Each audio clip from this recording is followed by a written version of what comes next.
Hey, what's up, nerdies? English Dave here with my co-host Mercedes. What's up, Sadie? What's up, guys? We're here to do a review for Netflix original movie, Mosul. This movie can be seen right now on Netflix. The synopsis is as follows. A police unit from Mosul fight to liberate the Iraqi city from thousands of ISIS militants. This was produced by the Russo brothers, who gave us the Avengers Marvel movies, but also on Netflix gave us produced Extraction, which featured Chris Hemsworth as well. And this movie is brought to us by director Matthew Michael Carnahan. This is his directorial debut. He's known as a writer for movies such as World War Z, The Kingdom, and Deepwater Horizon. Well, this story is based on, I think it's a New York Times article, and he was very, very enamored by the story and wanted to tell the story as real as possible. So it does star a full Iraqi cast led by Sohail Dabak and Adam Bessa, and the entire film is in Arabic. For those of us who don't speak that language, we have to read it. A lot of reading. A lot of reading subtitles. But again, I was reading an interview with the cast members of this movie. Even Sohail Dabak, who plays one of the lead characters, he was saying how, for him, it was such a surprise. He's used to, and a lot of us, right, we're used to seeing a cast like this playing the terrorist or the threat, not the heroes, not the heroes of the narrative. And even before he signed on, he said, I have to read the script first. You know, if you're trying to say this is a movie that I'm the lead in this, let me read the script to see, you know, if it's done authentically. And he was impressed by it, and he joined the cast. And I want to ask you, Mercedes, before we go into our thoughts on the movie, had you heard about this movie? Did you see a trailer? What were you expecting? This is once again one of Dave's picks, so I did not watch a trailer or anything, but it was something that, you sent me, so I was like, all right, I'll be having an open mind and watch it. And I like action movies, so I mean, it wasn't going to be a hard sell for me anyway, but I thoroughly enjoyed it. I did watch the trailer because even reading the I guess, a description from Netflix, I was like, what's going on here? I don't know what's happening. But once I watched the trailer, I was like, okay, I'm down. And once I finished the movie all the way through, I definitely enjoyed it. It was definitely a watcher. And it's a reader, so you got to make sure you're into reading subtitles. There is no audio, voiceover, which sometimes they do with a lot of Netflix foreign movies. But this one is true, just subtitles. So be prepared to read, but it is worth it. Well, that's the thing of this movie, right? It's a foreign set movie, but it's not a foreign movie because it is made by Americans and the Russo brothers. And I agree. It's a movie that I saw the trailer. I was in for an action movie, but I was surprised to get a movie that had a bit more depth to it. Right. Because I mentioned Extraction just before this, which we have a review out. You can check it up. Extraction is just a straight up action movie, and I thought that that's what this was going to be, and it's not. Don't get me wrong, there is action, it's fun, but you get to know the characters, there's heart. There's an ensemble cast that each one of them could be successful in other movies now because you're like, ooh, this is a great cast. Actually, I want to go into that with the cast itself.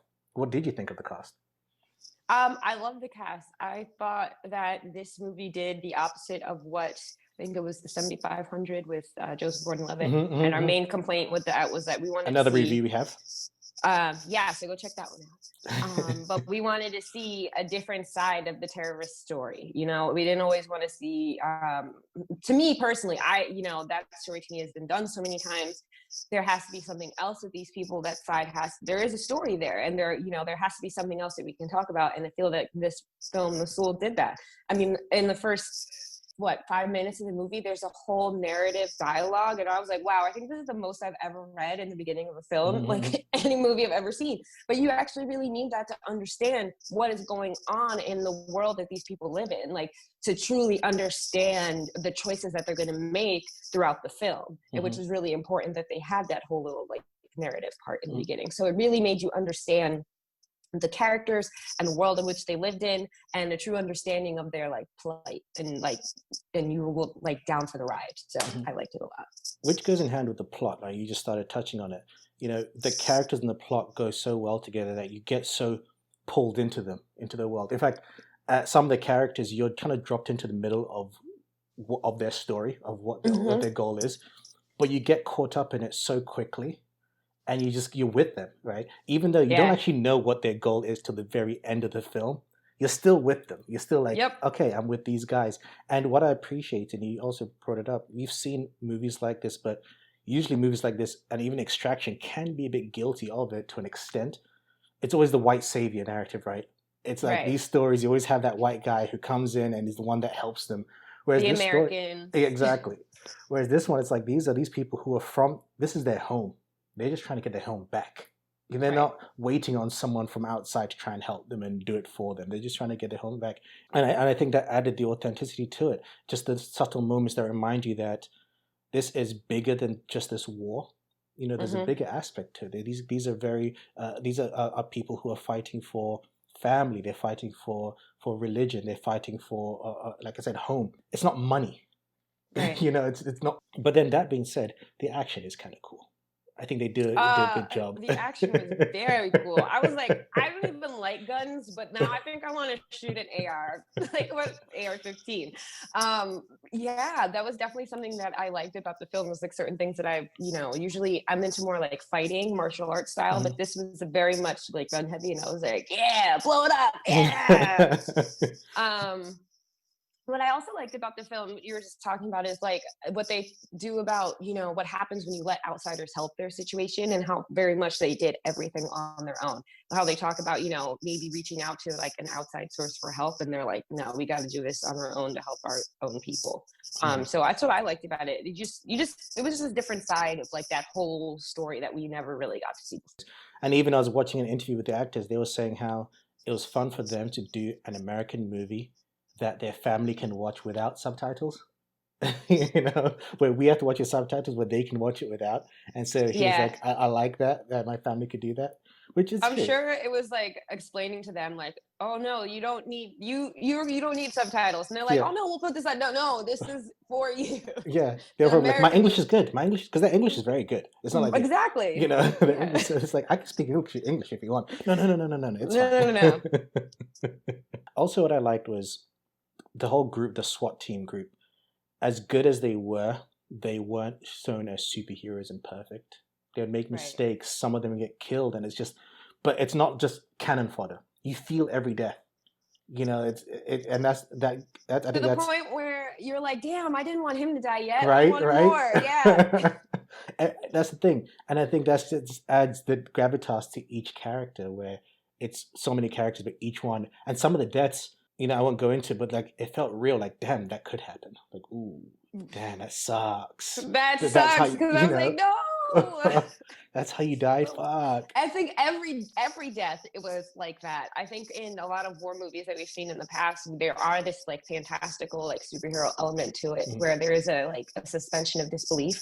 But with this, it was just like super raw, hard hitting, and it was just like, yeah, this is what happens. Like there are little tricks here and there that people get caught in.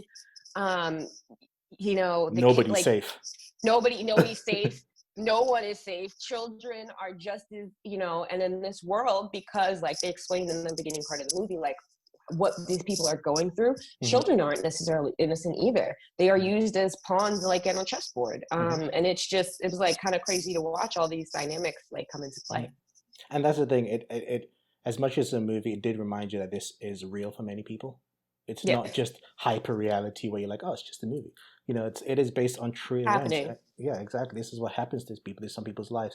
On that note, I think we'll just go to the spoiler segment now. So if you haven't seen the film, check it out on Netflix. I think it's a movie that if you have Netflix, it's a no-brainer. Watch it. Right? Oh yeah, especially if you're down with like you haven't seen anything and all of your list is like already crossed off or things that you've already watched, watch it. Totally. What I loved about this film was like it kind of made them bad guys. Like they weren't always the heroes in this story. There were definite moments where they had their hero moment, but there were moments that they had a villain moment too, that they had to actually deal with the collateral damage of what they were doing. But that's what I loved about it. It was just. It had a very multifaceted. Agreed. All right, a couple of spoilers here. So you have been warned. We are going to touch on a bit of spoilers. We won't take too long. So, one thing, when the colonel gets killed, the major, is this the major? Yeah. I was so upset. Oh my God, I was like, why? Why? I was so upset because I was like, that's a dirty ass trick. Because they were like, just like that? Because like when you think about it, they really thought about that because they were like, yo, if somebody comes and takes us over and try to clean up our shit, we're gonna get them one last time. And I was like, cheap move. I was like, and damn. I love the whole setup too because it was so brilliant and genius, like how he's cleaning up the entire film, so that when we get to the last cleanup, like we're like, oh, whatever, Colonel's doing his fucking thing again, and then we're like, that's the thing. I did like that touch of him cleaning up everywhere because it shows that he cared about his city. You know, he cares. He wants to clean up, and damn, that's what kills him. Like, the first one, his son dies.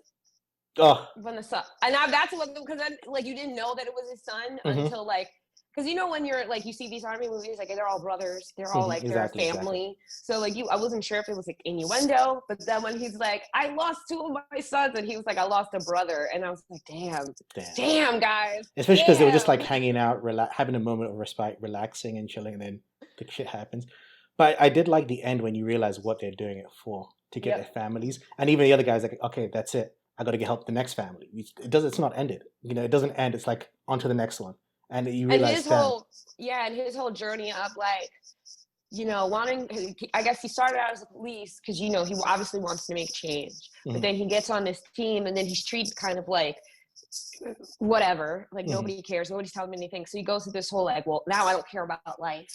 And then he goes through this whole like Rambo stage where he's like, fuck it, just tell me what to do. Like, I don't even, I'm just killing. And then it goes full circle to like, wow, I truly understand my purpose. I get it. Like, I get my purpose. Like, let's do this. And then I was like, Mosul too, let's go. right. Because again, you understand why they don't trust him. Because of like some of the cops are corrupt. Look what, you know, for various reasons. Look what his partner did. It's just like, damn, I'm gonna sell him out like that. I get it. Don't get me wrong. It's damn still. Like it's like, oh shit. Or when one of the guys accidentally shot his friend when he ran in front of the crossfire. Oh, that was oh shit. That sucks because like he has and then to know that like first of all that I was like that dude is going to need therapy for life because you're already on this mission to bring everybody back with their family and then you accidentally kill one of your team members, so that's the reason why they can't go back to their family. Just like, ooh, damn. Right. And that's it was good. Yeah, that made it, just gave more impact and heart, you know, like instead of just an action movie. And I really enjoyed it for that. On that note, if you guys have seen the film, those of you who have still been listening, let us know your thoughts. Find us on social media at The Nerdy Bunch. We'd like to hear your thoughts on all these movies. And check out all our other reviews. We have a whole bunch of reviews out. And we have a whole bunch of reviews coming up as well over the next couple of weeks. So thank you, Mercedes, as always. Thank you, Dave. My name is English Dave. This has been a review for Mosul, which is currently on Netflix. And as always, Mercedes, keep it nerdy. Keep it nerdy, nerds. Peace.